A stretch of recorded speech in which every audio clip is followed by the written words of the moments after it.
Hello नमस्कार विद्यार्थी मित्रों यूट्यूब चैनल अंदर तमाम मित्रों हार्दिक स्वागत करीए छीए। आज આપણે મિત્રો ચર્ચા કરવાની છે કે ધોરણ 8 સામાજિક વિજ્ઞાન વિષયની આપણે ચર્ચા કરવાની છે, જે મિત્રો તમારે પરીક્ષા માટે ખૂબ જ મોસ્ટ આઈએમપી પ્રશ્નો રહેશે। કારણ કે અહીંયા જે છે મિત્રો ધોરણ 8 સંપૂર્ણ આપણે જે છે એટલે પહેલું સત્ર તમારું ધોરણ 8માનું જે પૂછાય છે પરીક્ષાની અંદર 35 માર્કમાં, એમાંથી 25 થી 27 માર્કમાં 8મા ધોરણનું આવશે। પણ અહીંયા દરેક પાઠમાંથી મિત્રો 15 પ્રશ્નો એવા કાઢેલા છે કે જે તમારે પરીક્ષામાં પૂછાવાની શક્યતાઓ કેવી રહેશે, વધારે રહેશે। જો તમે એક વખત જોઈ લીધેલા છે તો તમારે પરીક્ષામાં બેઠો પ્રશ્ન આવે તો તમે ફટાફટ ટીક માર્ક કરી શકો, બરાબર।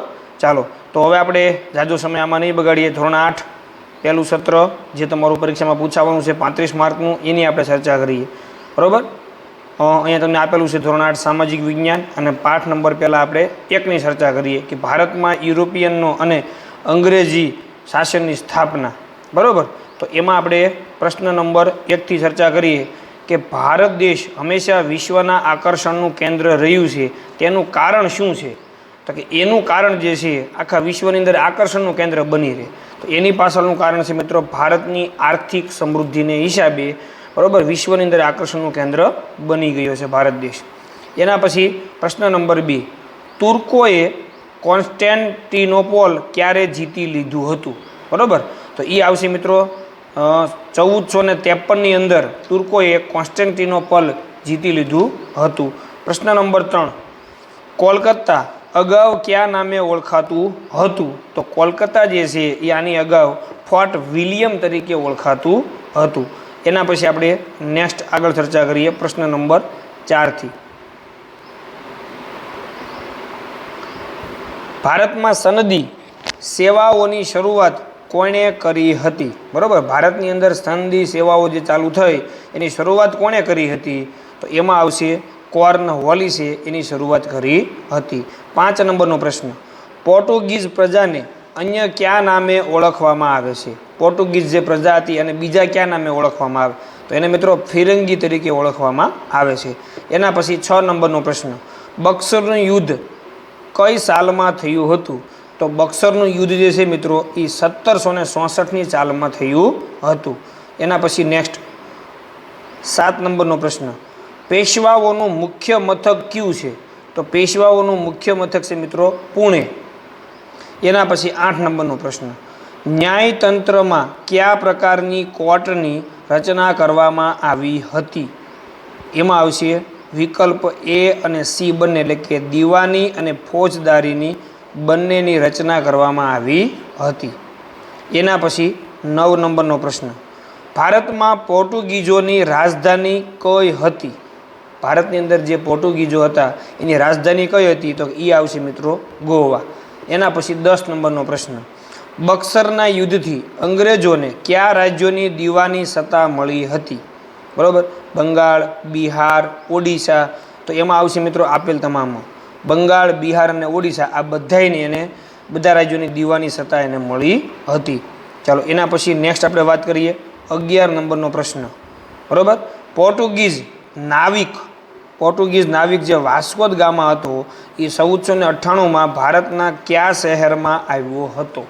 તો એ ભારતના કાલિકટ શહેરની અંદર આવ્યો હતો, કાલિકટ બંદર, બરાબર। અંગ્રેજોને ભારતમાંથી હાંકી કાઢવાની યોજના કયા રાજાઓએ બનાવી હતી? અંગ્રેજોને ભારતમાંથી કાઢી નાખવાની આ યોજના કયા મહારાજાએ બનાવી હતી, રાજાઓએ? એમાં આવશે મીર કાસિમ મુઘલ સમ્રાટ, અવધના નવાબ, તો એમાં આવશે મિત્રો આપેલ તમામ આ બધાએ એની યોજના બનાવી હતી। એના પછી નેક્સ્ટ આપણે વાત કરીએ 13 નંબરનો પ્રશ્ન, મૈસૂરના છેલ્લા 2 વિગ્રહ કોની સાથે થયા હતા? તો એમાં આવશે મિત્રો B, ટીપુ સુલતાનની સાથે મૈસૂરના 2 વિગ્રહ થયા હતા। 14 નંબરનો પ્રશ્ન, ફ્રેન્ચ ઈસ્ટ ઇન્ડિયા કંપનીની સ્થાપના ક્યારે થઈ? બરાબર, તો ફ્રેન્ચ ઈસ્ટ ઇન્ડિયા કંપનીની સ્થાપના જે છે મિત્રો એ આવશે 1666ની અંદર એની સ્થાપના થઈ હતી। એના પછી 15 નંબરનો પ્રશ્ન, ડચ પ્રજા કયા દેશની વતની હતી? આ પ્રશ્ન જે છે મિત્રો તમને જ્ઞાન સાધનાની અંદર પણ પૂછાઈ ગયેલો છે કે ડચ પ્રજા જે છે એ હોલેન્ડ દેશની વતની હતી. 16 નંબરનો પ્રશ્ન, પ્લાસીનું યુદ્ધ કયા સ્થળે થયું હતું? સ્થળનું નામ તો પ્લાસીની અંદર પ્લાસીનું યુદ્ધ થયું હતું, તો આ સ્થળનું નામ હતું. તો આ પાઠ નંબર 1 હતો એ પૂરો થાય છે.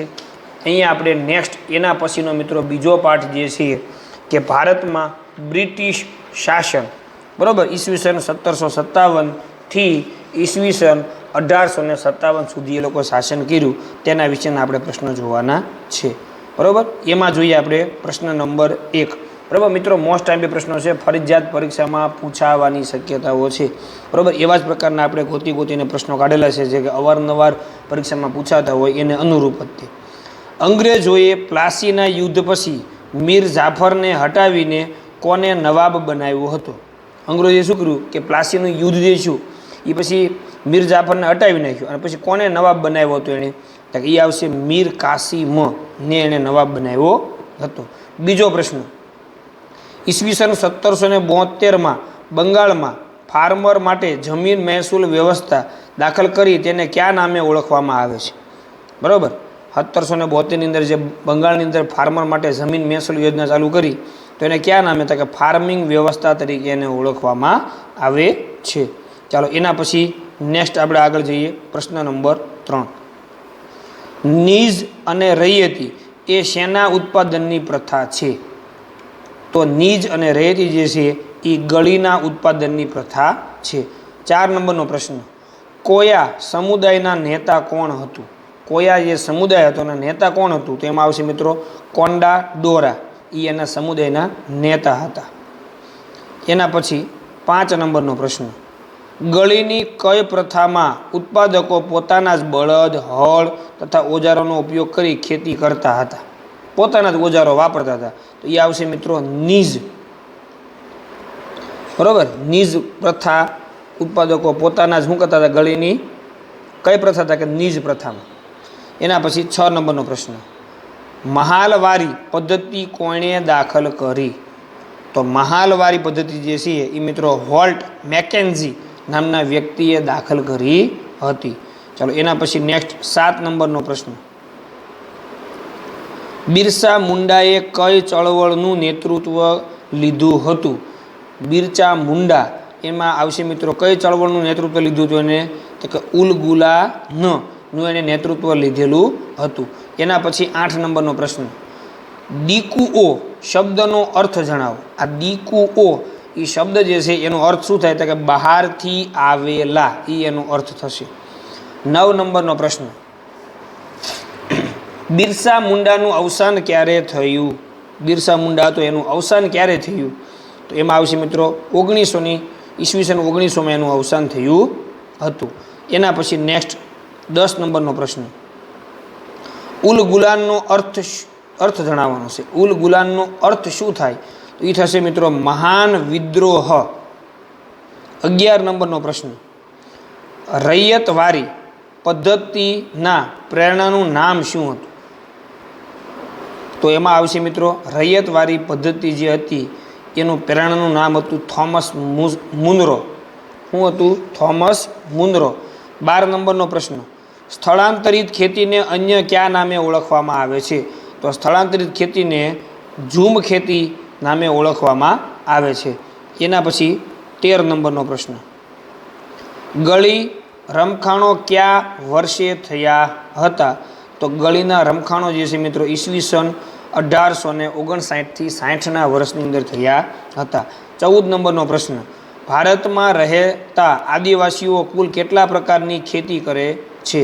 તો આદિવાસીઓ જે છે મિત્રો એ કુલ 2 પ્રકારની ખેતીઓ કરે છે. 15 નંબરનો પ્રશ્ન, ગળીનો મુખ્ય ઉપયોગ જણાવો.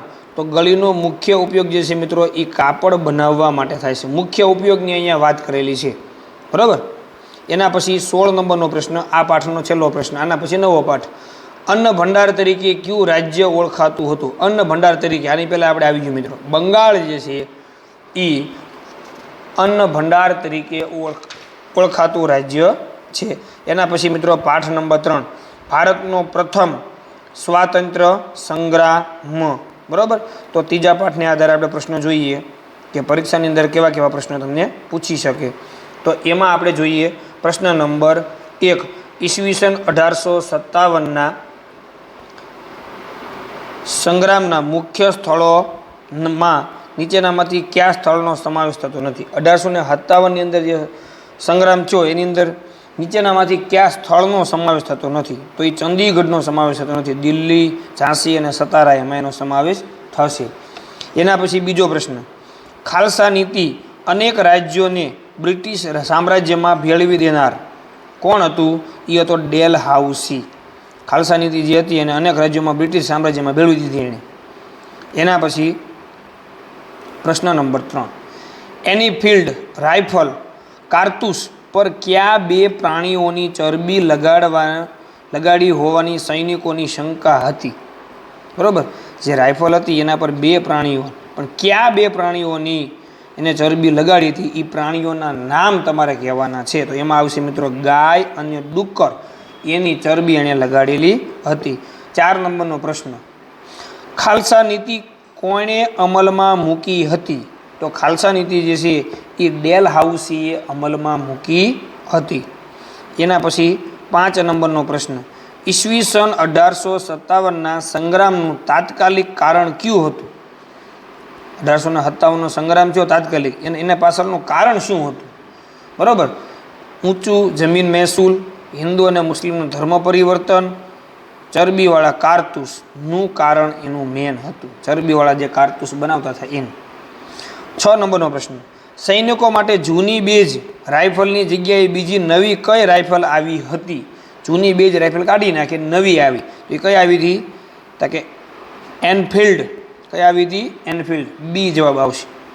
એના પછી 7 નંબરનો પ્રશ્ન, ઈસવીસન 1857ના સંગ્રામમાં કયા શાસકે અંગ્રેજોને સાથ આપ્યો હતો? તો એ આવશે મિત્રો હૈદરાબાદ, ભોપાલ, વડોદરા, આ બધાએ એને સાથ આપ્યો હતો. બરાબર. એના પછી 8 નંબરનો પ્રશ્ન, ઈસવીસન 1857ની ઘટનાને વીર સાવરકર શું કહેતા હતા? 1857ની ઘટના, આ પણ પ્રશ્ન આપણે મિત્રો એક વખત આવી ગયેલો છે. એને કહેતા હતા સ્વાતંત્ર્ય સંગ્રામ. એના પછી નેક્સ્ટ 9 નંબરનો પ્રશ્ન, એનફિલ્ડ રાઇફલ કારતૂસની કેપને સેના વડે તોડવી પડતી હતી? બરાબર, તો એમાં આવશે મિત્રો તમારે દાંત વડે એને તોડવી પડતી હતી, કારણ કે એ ચરબીની બનાવેલી હતી. બરાબર ને, એટલે જ વાંધો હતો. ઈસવીસન 1857ના સંગ્રામમાં ગુજરાતની આગેવાની કોણે લીધી હતી? ગુજરાતની. તો ગુજરાતની આગેવાની જે છે એ ગરબડદાસ મુખીએ લીધી હતી. ચાલો એના પછી નેક્સ્ટ આગળ જઈએ. 11 નંબરનો પ્રશ્ન, ગુજરાતના કયા સ્થળનો સમાવેશ ઈસવીસન 1857ના સંગ્રામમાં થાય છે? કયા સ્થળનો સમાવેશ?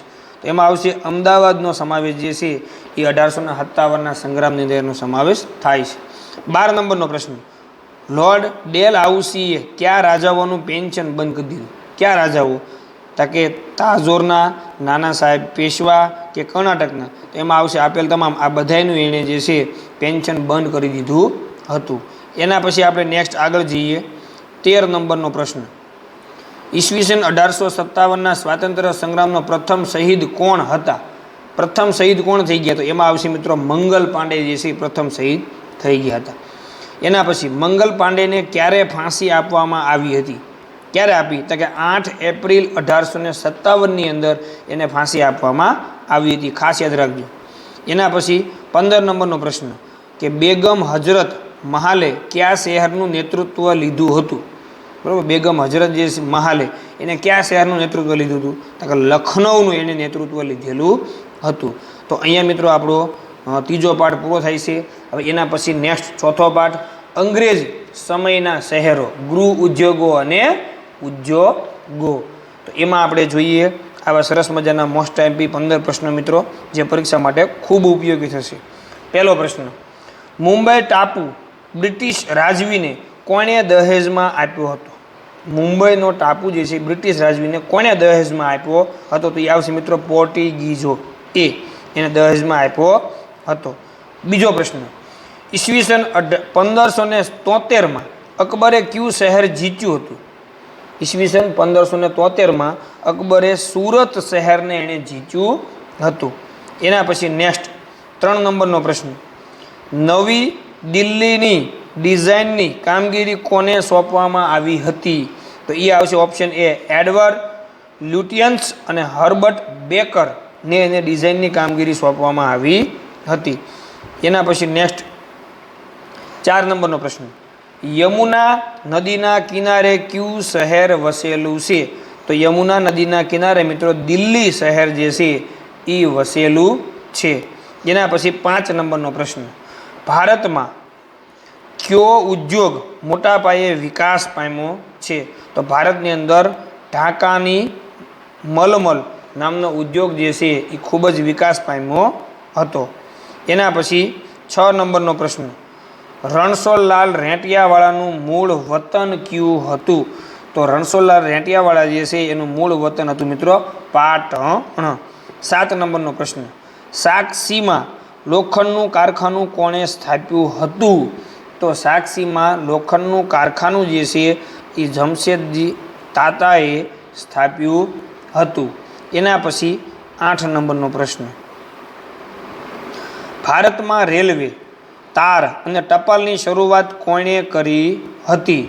તો એમાં આવશે મિત્રો ઓપ્શન ડી, ડેલ હાઉસીએ રેલવે, તાર અને ટપાલની શરૂઆત કરી હતી.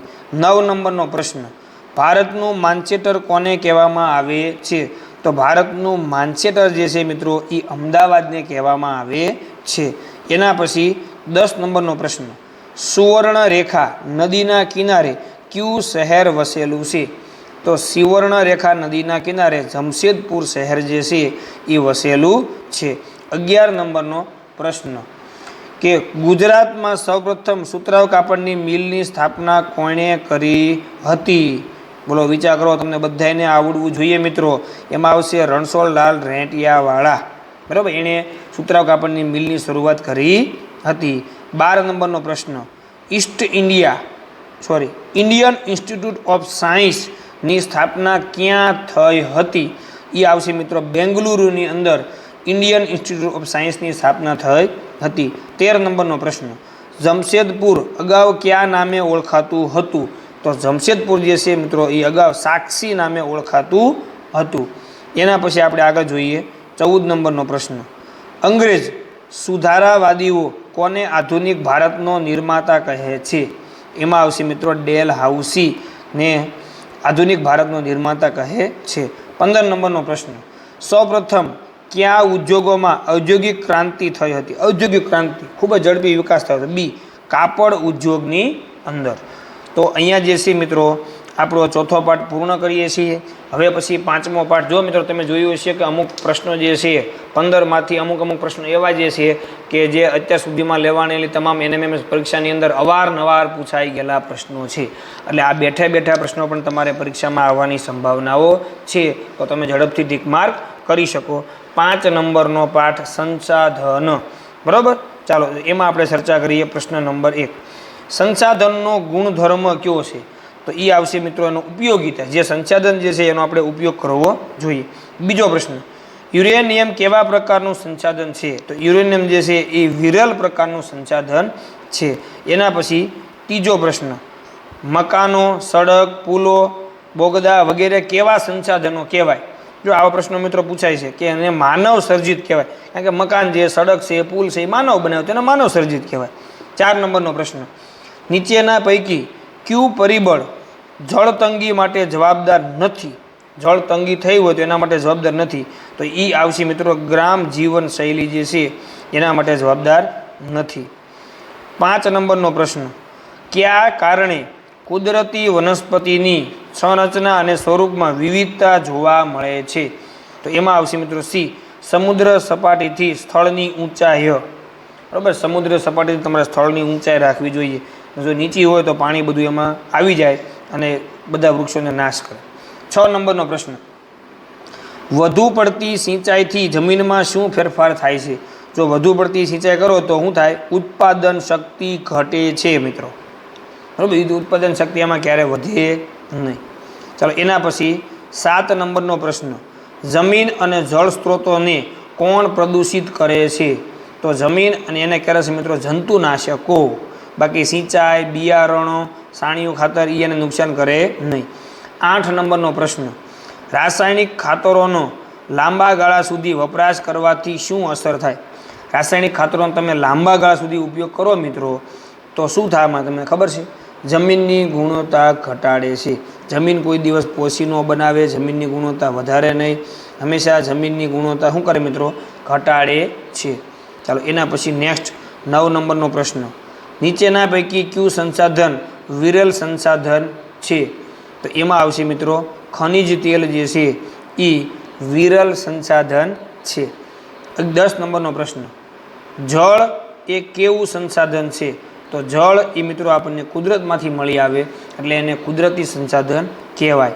એના પછી 11 નંબરનો પ્રશ્ન, ખનિજ કોલસો, ખનિજ તેલ, કુદરતી વાયુ વગેરે કેવા સંસાધનો છે? તો એ આવશે મિત્રો બિન નવીનીકરણીય સંસાધનો છે. બરાબર, કારણ કે એ આપણને જમીનમાંથી મળી આવે છે એટલે બિન નવીનીકરણીય. ચાલો એના પછી નેક્સ્ટ 12 નંબરનો પ્રશ્ન, જે સંસાધનો અખૂટ હોય છે તેને કેવા સંસાધનો કહેવાય? અખૂટ એટલે કે એ ક્યારેય ખૂટવાના નથી, એને કહેવાય મિત્રો નવીનીકરણીય સંસાધનો. જે ખૂટી જવાના છે એને કહેવાય બિન નવીનીકરણીય સંસાધનો. 13 નંબરનો પ્રશ્ન, દુનિયામાં 1-2 સ્થળે જ મળતું સંસાધન, 1 થી 2 ઠેકાણા મળતું સંસાધન કયું છે? એને કહેવાય મિત્રો એકલ સંસાધન. 14 નંબરનો પ્રશ્ન, ક્રાયોલાઇટ નામનું ખનિજ યુરોપના કયા પ્રદેશમાંથી પ્રાપ્ત થાય છે? ક્રાયોલાઇટ એ યુરોપના કયા પ્રદેશમાંથી પ્રાપ્ત થાય? તો એ આવશે મિત્રો ગ્રીનલેન્ડમાંથી પ્રાપ્ત થાય છે. 15 નંબરનો પ્રશ્ન, નીચેનામાંથી કયું સંસાધન બિન નવીનીકરણીય છે એટલે કે ખૂટી જાય એવું છે? તો પવન, જંગલો અને સૂર્યપ્રકાશ. તો એમાં આવશે મિત્રો બી, ખનિજ કોલસો જે છે એ બિન નવીનીકરણીય સંસાધન છે. ચાલો એના પછી નેક્સ્ટ મિત્રો આપણે 6 નંબરનો પાઠ, ખનિજ અને ઉર્જા સંસાધન. બરાબર, એના આપણે 15 પ્રશ્નો જોઈ લઈએ. તમારા મિત્રોને મિત્રો શેર કરજો આ વિડીયો. આવા જ પ્રશ્નો સામાજિકના 35 માર્ક મિત્રો રોકડા આમાંથી જવા જોઈએ નહીં. ચાલો એના પછી પહેલો પ્રશ્ન, રાષ્ટ્રીય અર્થતંત્રની ધોરી નસ કોણ ગણાય? રાષ્ટ્રીય અર્થતંત્રની તો એ કહેવાય મિત્રો ખનિજો. શું કોણ કહેવાય? ખનિજો. એના પછી 2 નંબરનો પ્રશ્ન, નીચેના પૈકી કયો દેશ પેટ્રોલિયમનો મુખ્ય ઉત્પાદક દેશ છે? એ આવશે મિત્રો ઈરાનની અંદર જે છે પેટ્રોલિયમનો મુખ્ય ઉત્પાદક દેશ છે. ત્રીજો પ્રશ્ન, અસમ રાજ્યમાં પેટ્રોલિયમનું મુખ્ય ઉત્પાદન ક્ષેત્ર કયું છે? એ આવશે દિગ્બોય. કયું આવશે? ઓપ્શન ડી, દિગ્બોય જે છે એ પેટ્રોલિયમનું મુખ્ય ઉત્પાદન ક્ષેત્ર છે. એના પછી નેક્સ્ટ આપણે આગળ જઈએ. 4 નંબરનો પ્રશ્ન, ગુજરાતમાંથી કયા પ્રકારનો કોલસો મળે છે? આપણા ગુજરાતની અંદર તો એ મિત્રો આવશે લિગ્નાઇટ પ્રકારનો કોલસો મળે છે. 5 નંબરનો પ્રશ્ન, જરિયા, ધનબાદ અને બોકારો એ કયા ખનિજના ઉત્પાદન ક્ષેત્રે છે? બરાબર, તો એ આવશે મિત્રો કોલસાના ક્ષેત્રે. બરાબર, જરિયા, ધનબાદ અને બોકારો. ચાલો એના પછી 6 નંબરનો પ્રશ્ન, ભરૂચમાં લિગ્નાઇટ કોલસાનું ઉત્પાદન ક્ષેત્ર કયું છે? ભરૂચની અંદર ઉત્પાદન ક્ષેત્ર કયું છે મિત્રો? તો એ આવશે મિત્રો રાજપારડી. સી જવાબ આવશે. 7 નંબરનો પ્રશ્ન, થોરડી, તગડી, સામતપર એ કયા જિલ્લામાં આવેલા લિગ્નાઇટ કોલસાના ઉત્પાદન છે? તો આ બધા જે છે મિત્રો એ ભાવનગર જિલ્લામાં આવેલા લિગ્નાઇટ કોલસાના ઉત્પાદન ક્ષેત્રો છે. એના પછી આપણે જોઈએ 8 નંબરનો પ્રશ્ન, ગુજરાતમાં ખનિજ તેલ સૌપ્રથમ ક્યાંથી પ્રાપ્ત થયું હતું? ગુજરાતની અંદર સૌપ્રથમ ખનિજ તેલ ક્યાંથી પ્રાપ્ત થયું હતું? તો એ આવશે મિત્રો આણંદ જિલ્લાના લુણેજ ખાતેથી પ્રાપ્ત થયું હતું. 9 નંબરનો પ્રશ્ન, હવાઈ જહાજોના બાંધકામમાં કઈ ધાતુનો ઉપયોગ થાય? મોટા મોટા હવાઈ જહાજો બને એના બાંધકામની અંદર કઈ ધાતુનો ઉપયોગ કરવામાં આવે છે? તો એ મિત્રો આવશે એલ્યુમિનિયમનો ઉપયોગ કરવામાં આવે છે. એના પછી આપણે જોઈએ 10 નંબરનો પ્રશ્ન, બોક્સાઇટમાંથી કઈ ધાતુ મેળવવામાં આવે છે? તો બોક્સાઇટમાંથી મિત્રો એલ્યુમિનિયમ ધાતુ મેળવવામાં આવે છે. એના પછી 11 નંબરનો પ્રશ્ન, કમ્પ્યુટર ઉદ્યોગમાં વપરાતું સિલિકોન શામાંથી લેવામાં આવે છે? કોમ્પ્યુટરની ઉદ્યોગો જે છે એની અંદર સિલિકોન વપરાય એ શેમાંથી લેવામાં આવે છે? તો એ આવશે મિત્રો ક્વાર્ટ્ઝમાંથી લેવામાં આવે છે. એના પછી નેક્સ્ટ આપણે જઈએ 12 નંબરનો પ્રશ્ન. વિશ્વનો સૌથી મોટો ભૂતાપીય ઉર્જા પ્લાન્ટ કયા દેશમાં છે? વિશ્વનો સૌથી મોટો, તો એ મિત્રો જે છે ભૂતાપીય ઉર્જા પ્લાન્ટ USA માં આવેલો છે. 13 નંબરનો પ્રશ્ન. નીચેનામાંથી કયું લક્ષણ ખનિજનું નથી? તેઓ અપ્રાપ્ય હોય છે,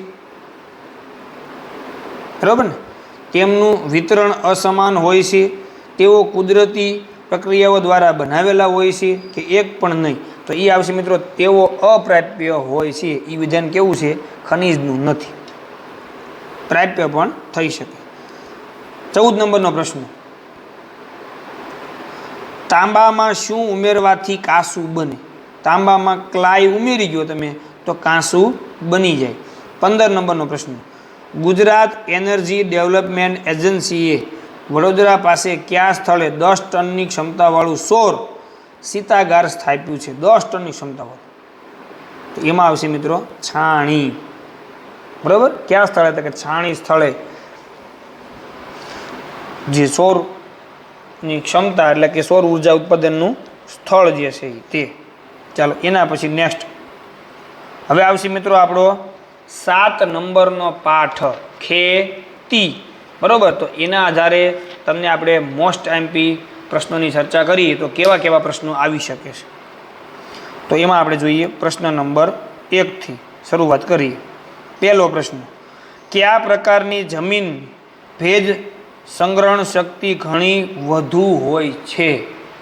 ભેજ સંગ્રહણ શક્તિ એટલે પાણીનું શોષણ વધારે કરી શકે, તો એ આવશે મિત્રો કાંપની, બરાબર? કાંપવાળી જમીન હોય તો. બીજું, પડખાવ જમીનનું બીજું નામ શું છે? પડખાવ જમીનનું બીજું નામ આવશે મિત્રો લેટેરાઇટ જમીન છે એનું બીજું નામ. 3 નંબરનો પ્રશ્ન. કઈ ખેતીને ઝૂમ ખેતી પણ કહે છે? જો ઝૂમ ખેતી એકવાર પ્રશ્ન આપણો આવી ગયો મિત્રો. કઈ ખેતી એવી છે કે જેને ઝૂમ ખેતી કહેવામાં આવે? તો એ મિત્રો આવશે સ્થળાંતરિત ખેતી. કઈ આવશે? સ્થળાંતરિત ખેતી, એને ઝૂમ ખેતી કહેવામાં આવે. 4 નંબરનો પ્રશ્ન. ભારતમાં કપાસના ઉત્પાદનના કયું રાજ્ય પ્રથમ સ્થાને છે? આખા ભારતની અંદર કપાસના ઉત્પાદનની અંદર કયું રાજ્ય પ્રથમ સ્થાને આવેલું છે? તો એ આવશે મિત્રો ગુજરાત. કોણ આવશે? ગુજરાત. 5 નંબરનો પ્રશ્ન. ટપક પિયત પદ્ધતિ દ્વારા કેટલા ટકા સુધી ખાતરની બચત થાય છે? તો 25 થી 30% સુધી ખાતરની બચત થાય છે ટપક પિયત પદ્ધતિ દ્વારા. ચાલો 6 નંબરનો પ્રશ્ન. મગફળીના ઉત્પાદનમાં કયો દેશ વિશ્વમાં દ્વિતીય ક્રમે એટલે કે બીજા ક્રમે છે? બોલો. તો એમાં આવશે એ શ્રીલંકા જે છે એ મગફળીના ઉત્પાદનમાં વિશ્વમાં બીજા ક્રમે છે, શ્રીલંકા. 7 નંબરનો પ્રશ્ન. ભારત દેશ આવશે. મગફળીના ઉત્પાદનમાં શ્રીલંકા નહીં આવે. શ્રીલંકા તો નાનો મોટો દેશ છે, તો વિશ્વમાં બીજા ક્રમે તો ક્યાંથી આવે? બરાબર? એટલે એમાં ભારત દેશ આવશે જે મગફળીના ઉત્પાદનમાં વિશ્વમાં બીજા ક્રમે છે. એના પછી 7 નંબરનો પ્રશ્ન. કયા પાકની ખેતી માટે વધુ માણસોની જરૂર પડે? કયા પ્રકારની ખેતી કરવી હોય તો કેવા પ્રકારના પાકની? તો એમાં આવશે મિત્રો ડાંગરની ખેતી કરવી હોય તો વધારે માણસોની જરૂર પડશે. 8 નંબરનો પ્રશ્ન. ગુજરાતમાં મગફળીનું સૌથી વધુ ઉત્પાદન કયા જિલ્લામાં થાય છે? મગફળીનું ઉત્પાદન ગુજરાતમાં પૂછે તો એ આવશે મિત્રો જૂનાગઢની અંદર સૌથી વધારે એનું ઉત્પાદન થાય. ચાલો એના પછી 9 નંબરનો પ્રશ્ન. કઈ ખેતીને વ્યાપારી ખેતી પણ કહેવાય? બોલો. વ્યાપારી ખેતી એ આવશે મિત્રો સઘન ખેતીને વ્યાપારી ખેતી તરીકે ઓળખવામાં આવે છે, તો તેને વ્યાપારી ખેતી પણ કહે છે. ચાલો એના પછી નેક્સ્ટ 10 નંબરનો પ્રશ્ન. ભારતના કયા રાજ્યમાં બાજરીનું સૌથી વધુ ઉત્પાદન થાય? બાજરી, તો એ આવશે મિત્રો રાજસ્થાનની અંદર સૌથી વધારે બાજરીનું ઉત્પાદન થાય છે. 11 નંબરનો પ્રશ્ન. ગુજરાતમાં કચ્છ, સૌરાષ્ટ્ર અને ઉત્તર ગુજરાતના કેટલાક વિસ્તારોમાં કયા પ્રકારની જમીન આવેલી છે? ગુજરાતના કચ્છ, સૌરાષ્ટ્ર અને ઉત્તર ગુજરાતમાં કયા પ્રકારની જમીન આવેલી છે? કયા વિસ્તારોમાં? બરાબર? ગુજરાતની કેટલાક વિસ્તારોમાં કયા પ્રકારની જમીન આવે છે? અમુક અમુક વિસ્તારની અંદર. તો એ આવશે મિત્રો રણ પ્રકારની જમીન. કેવા પ્રકારની? રણ. કચ્છ તો આખું રણ જ છે. ચાલો 12 નંબરનો પ્રશ્ન.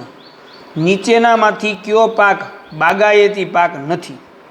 કોફી, ચા અને રબર એ બાગાયતી પાક છે, જ્યારે શણ જે છે એ બાગાયતી પાક કહેવાય નહીં. 13 નંબરનો પ્રશ્ન. કઈ ખેતીમાં રોકડિયા પાકોનું વાવેતર વધારે કરવામાં આવે છે? રોકડિયા પાકોનું વાવેતર, તો એ આવશે મિત્રો સઘન ખેતી. કેવી ખેતી? સઘન ખેતીમાં રોકડિયા પાકોનું ઉત્પાદન કરવામાં આવે છે. એના પછી 14 નંબરનો પ્રશ્ન, વિશ્વના આશરે કેટલા ટકા લોકો ખેતી પ્રવૃત્તિઓમાં રોકાયેલા છે? ખેતી કરે છે. એવા આવશે મિત્રો 50% લોકો જે છે એ ખેતી પ્રવૃત્તિમાં રોકાયેલા છે. એના પછી 15 નંબરનો પ્રશ્ન, ઘઉં પકવતા રાજ્યો ક્યાં ક્યાં છે? ઘઉંનું ઉત્પાદન કરતા હોય એવા રાજ્યો ક્યાં ક્યાં છે? તો એમાં આવશે મિત્રો પંજાબ, ઓપ્શન ડી ઉત્તર પ્રદેશ, હરિયાણા અને બિહાર. આ ઘઉંનું પકવતા રાજ્યો છે. ચાલો એના પછી નેક્સ્ટ આપણે જોઈએ મિત્રો 8 નંબરનો પાઠ, એટલે કે ભારતીય બંધારણ. બરાબર, ભારતીય બંધારણના આધારે મિત્રો આમાંથી પ્રશ્નો પરીક્ષામાં આવશે અને આવશે. ચાલો એનામાં જોઈએ પ્રશ્ન નંબર 1, ભારત ધર્મની દ્રષ્ટિએ કેવું રાષ્ટ્ર છે? બધાને ખબર છે, બિન સાંપ્રદાયિક રાષ્ટ્ર છે. બીજો પ્રશ્ન, બંધારણના ઘડતરની પ્રક્રિયા કેટલી બેઠકમાં પૂર્ણ થઈ હતી? બંધારણ ઘડવામાં આવ્યું એ પ્રક્રિયા કેટલી બેઠકમાં પૂર્ણ થઈ? 166 બેઠકમાં પૂર્ણ થઈ હતી. ત્રીજો પ્રશ્ન, લોકશાહીનું મહત્વનું પાસું કયું છે? લોકશાહીનું મહત્વનું પાસું છે મિત્રો સ્વતંત્રતા. એના પછી 4 નંબરનો પ્રશ્ન, સંઘ સરકારને અન્ય કયા નામે ઓળખવામાં આવે છે? સંઘ સરકારને બીજા કયા નામે ઓળખવામાં આવે? તો એમાં આવશે મિત્રો કેન્દ્ર તરીકે ઓળખવામાં આવે છે. 5 નંબરનો પ્રશ્ન, ભારતના બંધારણનો પ્રારંભ ક્યાંથી થાય છે? ભારતના બંધારણનો પ્રારંભ તો તમને બધાને ખબર જ હોવી જોઈએ મિત્રો, આમુખથી શરૂઆત થાય એની. ચાલો એના પછી 6 નંબરનો પ્રશ્ન, કોણે બંધારણીય ઇલાજોના હકને બંધારણના આચમાં સમાન ગણાવ્યો હતો? તો એ આવશે મિત્રો ડૉક્ટર ભીમરાવ આંબેડકર. કાલે જ આપણે ચર્ચા કરી, પેપરમાં હતું, મોડેલ પેપરની અંદર. એટલે આવા પ્રશ્નો પૂછાય મિત્રો. 7 નંબરનો પ્રશ્ન, બંધારણ સભાએ ભારતનું બંધારણ ક્યારે અમલમાં મૂક્યું? અમલમાં ક્યારે આવ્યું ભારતનું બંધારણ આપણું? તો કે 26મી જાન્યુઆરી 1950ના રોજ આપણું બંધારણ અમલમાં આવ્યું હતું. એ તો તમને બધાને લગભગ ખબર જ છે 100%. ચાલો 8 નંબરનો પ્રશ્ન, બંધારણ સભાની પ્રથમ બેઠક ક્યારે મળી હતી? બંધારણ પહેલી જ બેઠક તો એ આવશે મિત્રો 9 ડિસેમ્બર 1946ના રોજ બેઠી હતી. સોરી ના બરોબર છે, 9 ડિસેમ્બર 1946ના રોજ. ઉપર 47 આપેલું છે એટલે 47 નહીં આવે. બરાબર. ચાલો 9 નંબરનો પ્રશ્ન, બંધારણ દિવસની ઉજવણી ક્યારે કરવામાં આવી? તો બંધારણ દિવસની ઉજવણી જે છે એ 26 જાન્યુઆરીના રોજ કરવામાં આવી. 10 નંબરનો પ્રશ્ન, બંધારણ સભામાં કુલ કેટલા સભ્યો હતા? તો બંધારણ સભાની અંદર કુલ 389 સભ્યો હતા. કેટલા હતા? 389. ચાલો એના પછી 11 નંબરનો પ્રશ્ન, બંધારણના અધ્યક્ષ તરીકે કોણ હતા? તો બંધારણના અધ્યક્ષ હતા મિત્રો ડૉક્ટર રાજેન્દ્ર પ્રસાદ. 12 નંબરનો પ્રશ્ન, બંધારણીય ખરડા સમિતિના અધ્યક્ષ કોણ હતા? તો કે ડૉક્ટર ભીમરાવ આંબેડકર. એના પછી 13 નંબરનો પ્રશ્ન, બંધારણ ઘડતરની પ્રક્રિયા સાથે કઈ બાબત બંધ બેસતી નથી? એમાં 26 જાન્યુઆરી 1949માં બંધારણ તૈયાર થયું હતું, એ ખોટી છે. પછી બંધારણ સભામાં કુલ 389 સભ્યો હતા, એ પણ સાચું છે, ઉપર જોઈ ગયા. બંધારણ સભાની 2 વર્ષ ને 11 માસ ને 18 દિવસ કામગીરી પૂર્ણ થતાં લાગ્યા. પછી બંધારણ સભાની પ્રથમ બેઠક જે છે 9 ડિસેમ્બર 1947 રોજ મળી હતી. આપણે ઉપર બધા પ્રશ્નો જોયા છે. બરાબર. ચાલો 14 નંબરનો પ્રશ્ન, કેટલી ઉંમરના બાળકોને બાળ મજૂરી કરાવી તે શિક્ષાપાત્ર ગુનો ગણાય છે? કેટલા વર્ષ સુધી? તો એ આવશે મિત્રો 14 વર્ષથી નીચેના બાળકોને તમે બાળમજૂરી કરાવી શકો નહીં. જો કરાવો તો તમારા ઉપર કાયદેસર ગુનો દાખલ કરવામાં આવે. 15 નંબરનો પ્રશ્ન, બંધારણ ઘડતરનું કાર્ય ક્યારે પૂર્ણ થયું? બરાબર. તો એ આવશે 26 નવેમ્બર 1949ની અંદર બંધારણ ઘડતરનું કાર્ય પૂર્ણ થયું હતું. અને મિત્રો હવે જોઈએ આપણે 8મા ધોરણનો છેલ્લો પાઠ, પહેલા સત્રનું જે છે એ જ મિત્રો 8મા ધોરણમાં NMMSમાં પૂછાવાનું છે. સંસદ અને શું આવશે? કાયદો. બરાબર. તો એમાં આપણે આગળ જઈએ પ્રશ્ન નંબર 1 થી.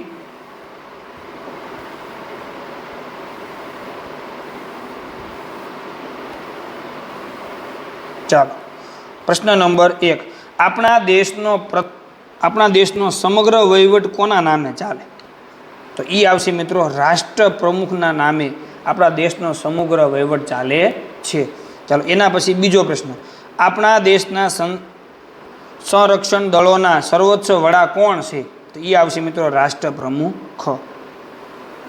ચાલો, એના પછી નેક્સ્ટ ત્રીજો પ્રશ્ન, દુનિયાના દેશોમાં ભારતના રાજદૂતોની નિમણૂક કોણ કરે છે? દુનિયાના દેશોમાં ભારતના રાજદૂત તરીકે બની જતા હોય તો એની નિમણૂક કોણ કરે? તો એ આવશે મિત્રો રાષ્ટ્ર પ્રમુખ. ચાલો, એના પછી ચોથો પ્રશ્ન, સંસદના બંને ગૃહોની બેઠકો બોલાવવી અને મુલતવી રાખવાની સત્તા કોણ ધરાવે? બોલાવવી તો બોલાવી શકે બેઠકો બંને ગૃહની, અને બંધ રાખવી તો બંધ પણ રાખી શકે. તો એની સત્તા જે છે એ રાષ્ટ્ર પ્રમુખ પાસે છે. રાષ્ટ્ર પ્રમુખ એટલે રાષ્ટ્રપતિ. ચાલો, એના પછી 5 નંબરનો પ્રશ્ન, રાજ્યના મંત્રીમંડળને બરતરફ કરી રાજ્યમાં રાષ્ટ્ર પ્રમુખનું શાસન કોણ સ્થાપી શકે? 5 નંબરનો પ્રશ્ન, એમાં સી આવશે રાષ્ટ્રપ્રમુખ. બરાબર. 6 નંબરનો પ્રશ્ન, સંસદની કારોબારીના વડા કોણ છે? સંસદ જે છે એની કારોબારીના વડા તો એ આવશે મિત્રો પ્રધાનમંત્રી એટલે કે PM. બરાબર. ચાલો, એના પછી નેક્સ્ટ 7 નંબરનો પ્રશ્ન, પ્રધાનમંત્રી અને તેમાં મંત્રીમંડળને શપથ ગ્રહણ કોણ કરાવે છે? બરાબર. પ્રધાનમંત્રીને અને એના મંત્રીમંડળને શપથ ગ્રહણ કોણ કરાવે મિત્રો? એમાં 7 નંબરનો પ્રશ્ન, તો એમાં આવશે મિત્રો રાષ્ટ્ર પ્રમુખ. બરાબર. ચાલો, એના પછી નેક્સ્ટ આગળ જઈએ, રાષ્ટ્રપતિ. 8 નંબરનો પ્રશ્ન, સંઘ સરકારના મંત્રીમંડળની બેઠકોનું અધ્યક્ષપદ કોણ સંભાળે છે? પ્રધાનમંત્રી. કોણ સંભાળે? પ્રધાનમંત્રી. સંઘ સરકારના મંત્રીમંડળ. 9 નંબરનો પ્રશ્ન, આપણા દેશમાં કાયદો કઈ નીતિને આધારે કાર્ય કરે છે? કાયદો જે છે એ કઈ નીતિને આધારે કાર્ય? તો કે સૌ સમાન, સૌને સન્માન, બધાને હરખું એવું અને બધાનું સન્માન કરવું. ચાલો, એના પછી 10 નંબરનો પ્રશ્ન, આપણા દેશની સંસદ કયા શહેરમાં આવેલી છે? તો આપણા દેશની સંસદ જે છે મિત્રો એ દિલ્હીમાં આવેલી છે. 11 નંબરનો પ્રશ્ન, નીચેના પૈકી કયા દેશમાં સૌથી વધારે મતદાતાઓ છે? સૌથી વધારે મતદાતાઓ જે છે એ ક્યાં છે મિત્રો? ભારતમાં. 12 નંબરનો પ્રશ્ન, દેશની સૌથી મોટી લોકશાહી સંસ્થા કોને કહેવામાં આવે છે? સૌથી મોટી લોકશાહી સંસ્થા તો એ કહેવાય મિત્રો સંસદની. ચાલો, એના પછી આપણે જોઈએ 13 નંબરનો પ્રશ્ન, રાજ્યસભામાં દર 2 વર્ષે કેટલા ભાગના સભ્યો નિવૃત્ત થાય છે? દર 2 વર્ષ રાજ્યસભામાં કેટલા ભાગના સભ્યો? તો કે 3 ભાગના સભ્યો જે છે કેવા થઈ જાય? નિવૃત્ત. 14 નંબરનો પ્રશ્ન, દેશની સૌથી મોટી લોકશાહી સંસ્થા કોને કહેવામાં આવે? સૌથી મોટી લોકશાહી સંસ્થા સંસદને કહેવામાં આવે છે. જે ઉપર પ્રશ્ન આવી ગયો. અને મિત્રો આજના વિડીયોનો આપણો છેલ્લો પ્રશ્ન, બરાબર. તો સામાજિકના મિત્રો તમે કુલ અત્યાર સુધીમાં 9 × 15 તમે કરી જોઈજો. 15 નવાને કેટલા થાય? એટલા પ્રશ્નોની આપણે ચર્ચા કરી જે તમારે પરીક્ષા માટે ખૂબ જ ઉપયોગી છે. અને આ સિવાયના આપણે સામાજિકના પ્રશ્નો મિત્રો આપણી યુટ્યુબ ચેનલની અંદર મૂકેલા પણ છે. તો છેલ્લો પ્રશ્ન જોઈ લઈએ. અને હજી એક વિડીયો આપણે મિત્રો જે યુટ્યુબની અંદર મૂકેલો છે કે NMMS પરીક્ષા તમે કાલે દેવા જવાના છો 10:30, તો 9:30 પહોંચી જજો. બરાબર. કલાક વહેલા જવું, રસ્તામાં કાંઈ ગાડીને કાંઈ તકલીફ પડે તો આપણે સમયસર પહોંચી શકીએ. સાથે પેન, રસીદ, બરાબર, આધાર કાર્ડ જે છે આ બધી વસ્તુ આપણે સાથે લઈને જવાની છે. પાણીની બોટલ જે છે, બરાબર, જેથી કરીને આપણે 3 કલાકનું જે સમયગાળો જે છે એમાં 180 પ્રશ્નો, એક પ્રશ્નમાં 1 મિનિટ મળે. બરાબર. તો 3 કલાકમાં પેપર પૂરું કરીએ ત્યાં સુધીમાં આપણને પાણીની જરૂર હોય તો આપણે ઊભું થવું પડે નહીં. બરાબર. એટલે આ બધી વસ્તુઓ આપણે સાથે લઈને જવું અને સમયસર પહોંચી જવું. એટલે કાલની પરીક્ષા માટે બધાને all the best. Sara mark સાથે મેરિટમાં આવો એવી તમામને શુભકામનાઓ. છેલ્લો પ્રશ્ન જોઈ લઈએ. સંસદની બેઠકો કોના આધારે નક્કી કરવામાં આવે? સંસદની બેઠકો કોના આધારે નક્કી કરવામાં આવે? તો કે રાજ્યોની વસ્તીના આધારે જે છે એ સંસદની બેઠકો નક્કી કરવામાં આવે છે. કેટલી બેઠક રાખવી, કેટલી ન રાખવી, બરાબર, એ વસ્તીના આધારે નક્કી કરવામાં આવે. તો આઈ હોપ કે મિત્રો તમને આજનો મુદ્દો સમજાઈ ગયો છે. આના પછી કાલે આપણે 1:30 વાગે પેપર સોલ્યુશનમાં 1:30 વાગ્યા પછી તમારું પૂરું થાય એટલે આપણે અંદાજે 2:30 વાગે આપણે પાછા ફરીથી મળશું. ત્યાં સુધીમાં તમે ઘરે પહોંચી જાઓ, આરામ કરો, થોડુંક તમે ખાઈ પી લો, બરાબર. પછી આપણે નિરાતે 3 વાગે પાછા ફરીથી પેપર સોલ્યુશનમાં મળશું. ત્યાં સુધી આવજો મિત્રો. જય હિન્દ, જય ભારત.